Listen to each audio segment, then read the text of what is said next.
Have you ever noticed how your mind can be overflowing with thoughts all day?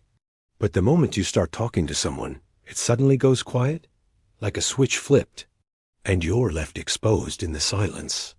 There's that split second where panic rises, where you become aware of your own face, your own pause, and a thought flashes through your mind. Why am I blank right now? Here's what most people never realize. This isn't happening because you lack things to say. And it's not because you're boring. It's happening because your mind is doing too much work behind the scenes. Your brain is constantly generating responses, observations, questions, memories. But before any of them reach your mouth, they pass through an internal filter. That filter decides what's safe, what's interesting enough, what won't make you look awkward or unimpressive, or strange. And the moment you become aware, being perceived, that filter tightens.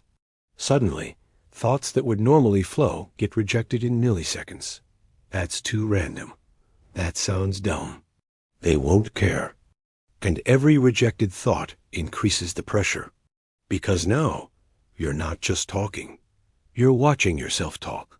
The irony is this: the harder you try to say the right thing, the fewer options your mind allows you to use, until it feels like there's nothing left at all. Now think about how different this feels with people you're comfortable with. Conversations don't feel strategic. You don't pre-screen every sentence. You say things that aren't polished. And somehow, those moments lead to the best conversations. That's because your filter relaxes when you don't feel evaluated. But when you do feel evaluated, on dates, in meetings, around new people, your mind shifts into performance mode. And performance mode kills spontaneity. That's why the blank moment feels so sudden. Your thoughts didn't disappear. Your internal gatekeeper just became overprotective.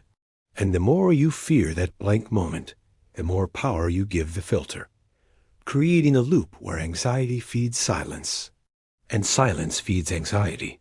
What breaks this loop isn't cleverness. It's speed. Most people don't realize the first thought that appears is usually the most natural one. But if you wait too long, your mind starts interrogating it. Conversations don't die because the thought was bad. They die because it was judged. Conversations aren't built from perfect lines. They're built from momentum. When you respond quickly, you stay in flow. When you pause to evaluate yourself, you step out of it. And this doesn't mean saying inappropriate things. It means trusting that your mind already knows how to be human. The thoughts you censor are often the ones that create warmth, humor, connection. A random observation can lead to a shared laugh. A simple question can open something deeper. Even something slightly awkward can make you more relatable. But the filter convinces you that every sentence is a test you might fail. This is where curiosity changes everything. People who never seem to run out of things to say aren't rehearsing clever responses. They're leaning toward the other person. Curiosity pulls your attention away from your performance and into the moment. When you're genuinely curious, your mind stops scanning itself and starts exploring. That's why follow-up questions are powerful. Most conversations don't stall because there's nothing to talk about. They stall because people jump topics too quickly out of nervousness. Staying with one thread just a little longer, asking what made something meaningful, challenging, or surprising, creates depth without pressure. And once you realize that every sentence contains multiple directions, you stop fearing dead ends.